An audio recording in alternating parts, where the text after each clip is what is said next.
എല്ലാവർക്കും എൻ്റെ first YouTube വീഡിയോയിലേക്ക് സ്വാഗതം.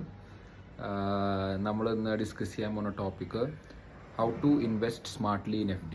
അതായത് RBIയുടെ ഗ്യാരണ്ടിയോടെ അല്ലെങ്കിൽ ഇൻഷുറൻസോട് കൂടി എങ്ങനെ നമുക്ക് ഇന്ത്യയിലത്തെ ഹയസ്റ്റ് ഇൻട്രസ്റ്റ് റേറ്റ് കിട്ടാം എന്നുള്ളതാണ് ഇന്നത്തെ നമ്മുടെ ടോപ്പിക്. So welcome. ഇനി നിങ്ങൾ ഓൾറെഡി ഒരു ബാങ്കിൽ FD ഇട്ടിരിക്കുന്ന ആളാണെങ്കിൽ എങ്ങനെ ആ FDനെ കംപ്ലീറ്റ്ലി RBIനെ കൊണ്ട് ഇൻഷുർ ചെയ്യിപ്പിക്കുക എന്നുള്ളതും കൂടിയാണ് ഞാൻ ഈ വീഡിയോയിൽ പറയുന്നത്. ഞാനിവിടെ മെൻഷൻ ചെയ്യുന്ന ഒരു ബാങ്കും ഒരു പ്ലാറ്റ്ഫോമും ഞാൻ എൻഡോഴ്സ് ചെയ്യുന്നതല്ല.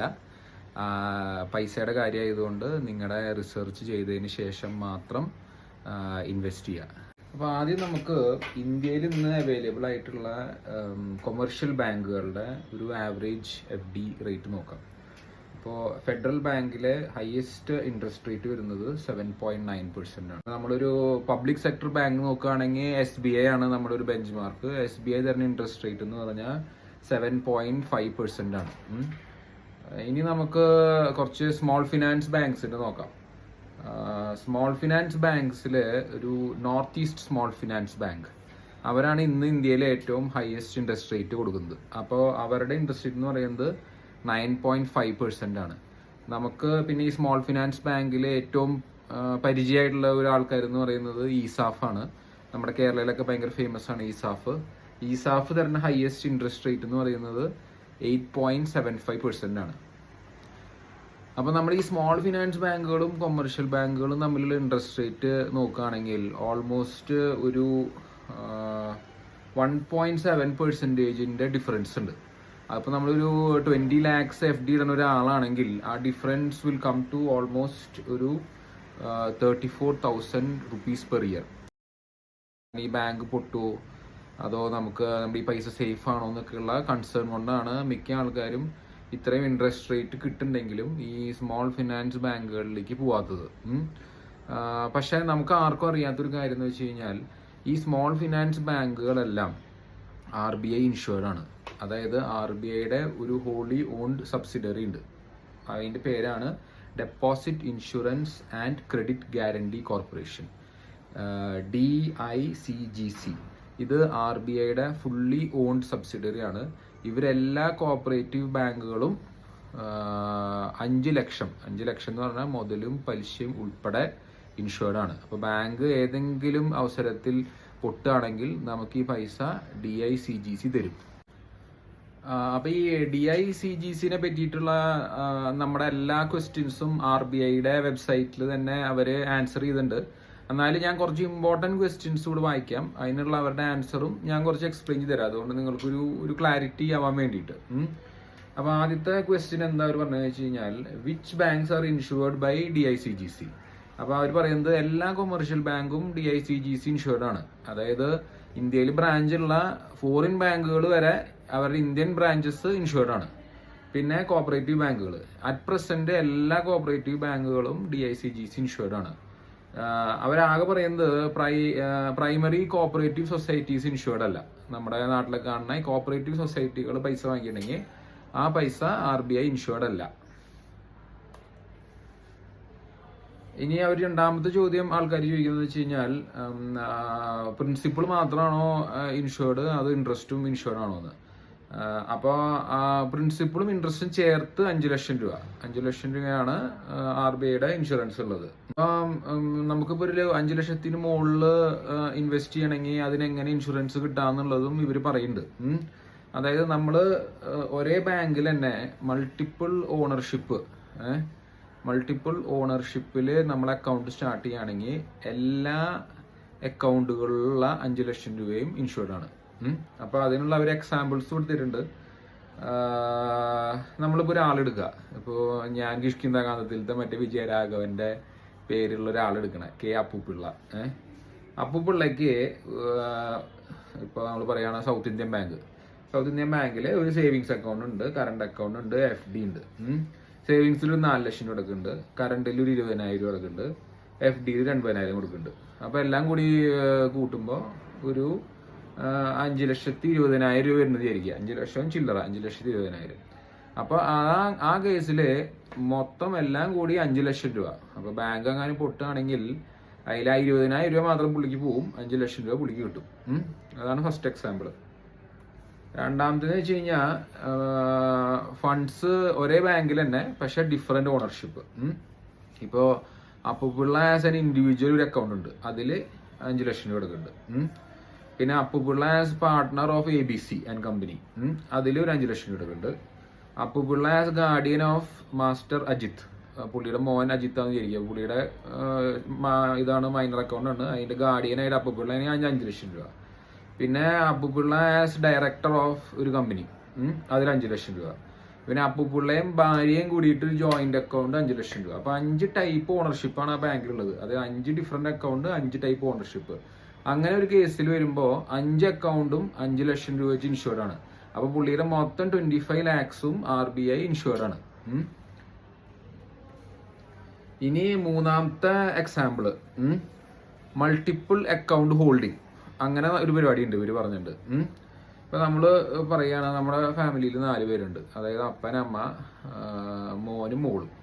4 പേരും കൂടി ചേർന്നിട്ട് പല പല ഹോൾഡിംഗ് പാറ്റേണിൽ അക്കൗണ്ട് തുടങ്ങാം. അതായത് ഫസ്റ്റ് അക്കൗണ്ട് ഹോൾഡർ അപ്പൻ, സെക്കൻഡ് അക്കൗണ്ട് ഹോൾഡർ അമ്മ, ഫസ്റ്റ് അക്കൗണ്ട് ഹോൾഡർ അപ്പൻ, സെക്കൻഡ് അക്കൗണ്ട് ഹോൾഡർ മോള്, ഫസ്റ്റ് അക്കൗണ്ട് ഹോൾഡർ അപ്പൻ, സെക്കൻഡ് അക്കൗണ്ട് ഹോൾഡർ മോൻ. പിന്നെ മാറ്റുക, ഫസ്റ്റ് അക്കൗണ്ട് ഹോൾഡർ അമ്മ, സെക്കൻഡ് അക്കൗണ്ട് ഹോൾഡർ മോള്. അങ്ങനെ പല പല കോമ്പിനേഷനിൽ നമുക്ക് അക്കൗണ്ട് തുടങ്ങാം. എന്നിട്ട് ഈ അക്കൗണ്ടിലെല്ലാം നമുക്ക് 5 ലക്ഷം രൂപ ഇടാം. അങ്ങനെ നോക്കുമ്പോൾ നമുക്ക് പറ്റാവുന്ന എല്ലാ കോമ്പിനേഷനിലും നമുക്ക് 5 ലക്ഷം ഇട്ട് കഴിഞ്ഞാൽ എല്ലാ അക്കൗണ്ടും 5 ലക്ഷം രൂപ വരെ ഇൻഷുർഡ് ആണ് RBIന്റെ. അങ്ങനെയാണ് വെബ്സൈറ്റിൽ പറയണത്. ഇനി നമുക്ക് പല പല ബാങ്കിലിടാം. ഇപ്പൊ നമ്മളൊരു 5 ബാങ്ക് എടുക്കുക, 5 ബാങ്കിൽ 5 ലക്ഷം രൂപ ഇട്ടെന്ന് വിചാരിക്കുക. ഓരോ ബാങ്കിലത്തെ 5 ലക്ഷം രൂപയും ഇൻഷുർഡ് ആണ്. അതാണ് മൂന്നാമത്തെ എക്സാമ്പിൾ ആൾക്കാർ ചോദിക്കുന്നത്. ഇനി അടുത്ത ചോദ്യം, ആരാണ് ഈ ഡെപ്പോസിറ്റ് ഇൻഷുറൻസ് കൊടുക്കുന്നത്? അതായത് ഈ RBIക്ക് ഇൻഷുറൻസ് അടയ്ക്കണമല്ലോ, നമ്മൾ കാറിന്റെ ഇൻഷുറൻസ് അടയ്ക്കണ പോലെ ഇതിനൊരു ഇൻഷുറൻസ് എമൗണ്ടും RBIക്ക് കൊടുക്കണം. അപ്പോൾ അത് കൊടുക്കുന്നത് ബാങ്കുകളാണ്, നമ്മൾ കൊടുക്കേണ്ട ആവശ്യമില്ല. ബാങ്കാണ് അവരുടെ ഇൻഷുറൻസിന് വേണ്ടിയിട്ട് ഈ RBIക്കുള്ള പ്രീമിയം കൊടുക്കുന്നത്. നാലാമത്തെ, എപ്പോഴാണ് DICGC നമുക്ക് പൈസ തരേണ്ട ആവശ്യം വരിക? അതായത് ബാങ്ക് ലിക്വിഡേഷനിലേക്ക് പോവാണെന്ന് വെച്ച് കഴിഞ്ഞാൽ DICGC ലയബിൾ ടു പേ. അത് എപ്പോഴാന്ന് വെച്ച് കഴിഞ്ഞാൽ 2 മാസം from the receipt of claim list.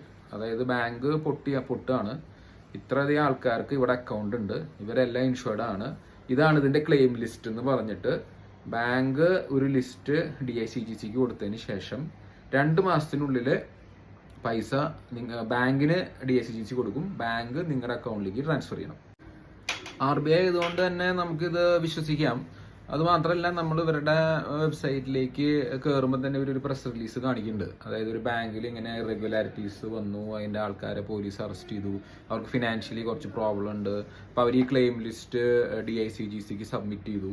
അപ്പോൾ അവർ പറയുന്നത് വെച്ച് കഴിഞ്ഞാൽ ക്ലെയിം ലിസ്റ്റ് സബ്മിറ്റ് ചെയ്യേണ്ട last date November 11th, 2024. Payment DICGCന്ന് വരണ ദിവസം December 26, 2024. അപ്പോൾ ഈ ന്യൂസ് വന്നേക്കുന്നത് September 28-നാണ്. അപ്പോൾ സെപ്റ്റംബർ, ഒക്ടോബർ, നവംബർ, ഡിസംബർ, അതായത് ഒരു 4 മാസത്തിനുള്ളിൽ എല്ലാ പ്രോസസ്സും കഴിഞ്ഞ് ആൾക്കാർക്ക് പൈസ കിട്ടും. അതാണ് അവർ ഈ പ്രസ് റിലീസിൽ പറയുന്നത്. ഇനി 6ാമത്തെ ചോദ്യം, ഏതെങ്കിലും ബാങ്കിന് ഈ DICGCയുടെ കവറേജിൽ നിന്ന് വിഡ്രോ ചെയ്യാൻ പറ്റുമോ എന്നുള്ളതാണ്. പറ്റില്ല, കാരണം ഇതൊരു RBI മാൻഡേറ്റ് ആണ്, കമ്പൽസറി ആണ്, എല്ലാ ബാങ്കുകളും ഇതിന്റെ ഇൻഷുറൻസ് എടുക്കണം. അതാണ് അവർ പറയണത്. ഇനി ഈ ബാങ്കുകൾ എപ്പോഴെങ്കിലും DICGC ഡീരജിസ്റ്റർ ചെയ്യോ എന്നുള്ളതാണ് അടുത്ത ചോദ്യം. അതായത് ബാങ്കുകാരായിട്ട് കളയുന്നില്ല, DICGC ആയിട്ട് അവരുടെ രജിസ്ട്രേഷൻ റദ്ദാക്കുമോ എന്നുള്ളതാണ് ആൾക്കാരുടെ ചോദ്യം. അപ്പൊ അവർ പറഞ്ഞു വെച്ച് കഴിഞ്ഞാൽ ഇപ്പൊ RBI ഒരു ബാങ്കിനെ പ്രൊഹിബിറ്റ് ചെയ്യാണ് ഫ്രഷ് ഡെപ്പോസിറ്റ് ആക്സെപ്റ്റ് ചെയ്യുന്നതെന്ന്. ആ അവസരത്തിൽ അവരെ ഡീരജിസ്റ്റർ ചെയ്യും. രണ്ടാമത്തേത് ഇവരുടെ ലൈസൻസ് ക്യാൻസൽ ചെയ്യാണ് RBI. ആ കേസിൽ ഇവരെ DICGCയും ഡീരജിസ്റ്റർ ചെയ്യും. മൂന്നാമത്തേന്ന് വെച്ച് കഴിഞ്ഞാൽ ഇവര് ഇൻഷുറൻസ് അടയ്ക്കണില്ല, ആ കേസിലും ഇവരെ ഡീരജിസ്റ്റർ ചെയ്യും. പക്ഷെ ആ കേസിൽ RBI ഒരു സർക്കുലറും പുറത്തിറക്കും, എല്ലാ മീഡിയയിലും പബ്ലിഷ് ചെയ്യും, ഈ ബാങ്കുകാര് ഇൻഷുറൻസ് പ്രീമിയം അടയ്ക്കണില്ല, അതുകൊണ്ട് ഞങ്ങൾ ഡീരജിസ്റ്റർ ചെയ്യാൻ പോവാണെന്ന്. അപ്പൊ നമുക്കൊരു ഹെഡ്സപ്പ് തരികയാണ്, അതായത് ഈ ബാങ്കുകൾക്ക് ഇങ്ങനെ എന്തൊരു പ്രശ്നങ്ങളുണ്ട്, നിങ്ങൾക്ക് വേണമെങ്കിൽ പൈസ വിഡ്രോ ചെയ്യാം എന്നുള്ള രീതിയിൽ ഒരു ഇൻറ്റിമേഷൻ ഇവരുടെ അവിടെ നിന്ന് നമുക്ക് കിട്ടും. ഇനി അടുത്ത ചോദ്യം, നമ്മളിപ്പോൾ ഈ കുറേ ബാങ്കുകൾ കണ്ടു, ഈ north east small finance bank, unity small finance ബാങ്കുകൾ. ഈ ബാങ്കുകളൊക്കെ DICG ഇൻഷുർഡ് ആണോ എന്ന് എങ്ങനെ അറിയാമെന്നുള്ളത്, അതിന് നമുക്ക് ചെയ്യേണ്ടതെന്ന് വെച്ച് കഴിഞ്ഞാൽ DICGCയുടെ വെബ്സൈറ്റിലേക്ക് പോവുക, അല്ലെങ്കിൽ RBIയുടെ വെബ്സൈറ്റിലേക്ക് പോകുമ്പോൾ അവർ DICGCയിലേക്ക് നമ്മൾ റീഡയറക്ട് ചെയ്യും. വെബ്സൈറ്റിൽ പോയി കഴിഞ്ഞാൽ അവർ ഒരു ലിസ്റ്റ് കൊടുത്തിട്ടുണ്ട്, അതായത് DICGC ആയിട്ട് രജിസ്റ്റർ ചെയ്തിട്ടുള്ള ബാങ്കുകളുടെ ലിസ്റ്റ് അവർ കൊടുത്തിട്ടുണ്ട്. ഈ ലിസ്റ്റുകൾ പരിശോധിച്ചിട്ട് നമുക്ക് ഈ ഇൻട്രസ്റ്റ് റേറ്റ് തന്നെ ബാങ്ക് ഉണ്ടോ എന്ന് നോക്കാന്നുള്ള. അപ്പോൾ നമുക്ക് അവരുടെ വെബ്സൈറ്റിൽ ചെല്ലുക, അവിടുത്തെ ലിസ്റ്റ് നോക്കുക, ഈ ബാങ്ക് ഇത്ര ഇൻട്രസ്റ്റ് തരുന്ന ഈ ബാങ്ക് ഉണ്ടോ എന്ന് നോക്കുക. ഉണ്ടെങ്കിൽ നമുക്ക് ധൈര്യമായിട്ട് അവിടെ പോയിട്ട് പൈസ ഡെപ്പോസിറ്റ് ചെയ്യാം. ഇതുകൂടാതെ അവർ വളരെ ഡീറ്റെയിൽ ആയിട്ട് ഒരു സാധാരണക്കാരന് എൻ്റെ മനസ്സിൽ വരുന്ന എല്ലാ ക്വസ്റ്റ്യൻസും അവർ ആൻസർ ചെയ്യാൻ നോക്കിയിട്ടുണ്ട്. അപ്പോൾ നിങ്ങൾ RBIയുടെ വെബ്സൈറ്റിലോ DICGCയുടെ വെബ്സൈറ്റിലോ പോവുക, ശരിക്കും ഇത് വായിക്കുക, ചോദ്യങ്ങളും ഉത്തരങ്ങളൊക്കെ വായിക്കുക, എന്നിട്ട് നിങ്ങളുടേതായ റിസർച്ച് നടത്തുക, എന്നിട്ട് ഈ ബാങ്കുകളിൽ ഇൻവെസ്റ്റ് ചെയ്യുക. അപ്പോൾ അടുത്ത ഒരു കൺസേൺ എന്താണെന്ന് വെച്ച് കഴിഞ്ഞാൽ, നമുക്ക് ഇപ്പോൾ കേരളത്തിൽ ISAF മാത്രമേ നമുക്ക് അറിയുള്ളൂ. ബാക്കി ബാങ്കുകൾ നമ്മൾ കേട്ടിട്ടില്ല, അവർക്ക് ഇവിടെ ബ്രാഞ്ച് ഉണ്ടോ എന്ന് അറിയില്ല. പക്ഷെ അവരത്ര ഇൻട്രസ്റ്റ് റേറ്റ് ISAFും പ്രൊവൈഡ് ചെയ്യണില്ല, ബാക്കി നമ്മുടെ നാട്ടിലുള്ള ഫെഡറൽ ബാങ്കോ ഇവർ ആരും പ്രൊവൈഡ് ചെയ്യണില്ല. ആ ഒരു അവസരത്തിൽ നമുക്ക് എങ്ങനെ ഈ ഹയസ്റ്റ് ഇൻട്രസ്റ്റ് റേറ്റ് തരുന്ന ബാങ്കിൽ ഇൻവെസ്റ്റ് ചെയ്യാന്നുള്ളതാണ് നമ്മുടെ ഒരു കൺസേൺ. അപ്പൊ അതിന് എന്താണെന്ന് വെച്ച് കഴിഞ്ഞാൽ, ഈ സെബി മോണിറ്റേർഡ് ആയിട്ടുള്ള കുറെ പ്ലാറ്റ്ഫോംസ് ഉണ്ട്. ഇപ്പൊ ഞാൻ കണ്ട ഒരു എക്സാമ്പിൾ എന്ന് പറഞ്ഞു കഴിഞ്ഞാൽ ഒരു ആപ്പാണ് സ്റ്റേബിൾ മണി എന്ന് പറഞ്ഞിട്ട്. അപ്പൊ അവരൊരു ഇന്റർമീഡിയറി ആണ്, നമ്മളും ഈ നോർത്ത് ഈസ്റ്റ് സ്മോൾ ഫിനാൻസ് ബാങ്കുമായിട്ടുള്ള നടുക്ക് നിൽക്കുന്ന ഇന്റർമീഡിയറി. അപ്പൊ നമ്മൾ ഡോക്യുമെന്റ്സും പൈസയും ഇവര് ത്രൂ ഈ ബാങ്കിലേക്ക് അയക്കുന്നു. ബാങ്കിൽ നിന്ന് ഡെപ്പോസിറ്റ് സ്ലിപ്പ് നമുക്ക് ഡയറക്റ്റ് ബാങ്കിന്റെ ഇമെയിൽ ID നിന്ന് നമ്മുടെ ഇമെയിൽ IDയിലേക്ക് വരുന്നു. അപ്പോൾ അങ്ങനെ കുറെ പ്ലാറ്റ്ഫോംസ് ഉണ്ട്, നമുക്കത് ഉപയോഗിക്കാം. നമുക്ക് എന്നിട്ട് ഈ ഇൻട്രസ്റ്റ് റേറ്റിനുള്ള ഡെപ്പോസിറ്റ്സ് നമുക്ക് അവിടെ FD ഇടാം. അല്ലെങ്കിൽ പിന്നെ നമ്മൾ അവർ ബാങ്കിനെ നേരിട്ടിട്ട് കോണ്ടാക്ട് ചെയ്യണം. അവർക്ക് ഈ NEFT അയച്ചു കൊടുത്തു കഴിഞ്ഞാൽ നമുക്ക് ഡെപ്പോസിറ്റ് ബുക്ക് ചെയ്യാൻ പറ്റുമോ എന്നുള്ളതൊക്കെ നമ്മൾ ചോദിക്കണം. പക്ഷേ നമുക്ക് ചെയ്യണമെങ്കിൽ അതിനുള്ള വഴികൾ ഇന്നിവിടെ ഉണ്ട്, ഇന്ത്യയിലുണ്ട്. FD ഡെപ്പോസിറ്റ്സിന്റെ വാല്യൂ നോക്കുകയാണെങ്കിൽ ഇന്ന് കേരള 8th പൊസിഷനിലാണ് ഇന്ത്യയിൽ. മാത്രമല്ല നമ്മുടെ അവിടെ ഒരു ലാർജ് പോപ്പുലേഷൻ ഓഫ് റിട്ടയറീസും എൽഡേഴ്സും ഉണ്ട്. റിസ്ക് ഏറ്റവും കുറവുള്ള ഇൻവെസ്റ്റ്മെന്റ് ആയതുകൊണ്ട് തന്നെ FD ആയിരിക്കും അവരുടെ ഒരു പ്രിഫേർഡ് ഫോം ഓഫ് ഇൻവെസ്റ്റ്മെന്റ്.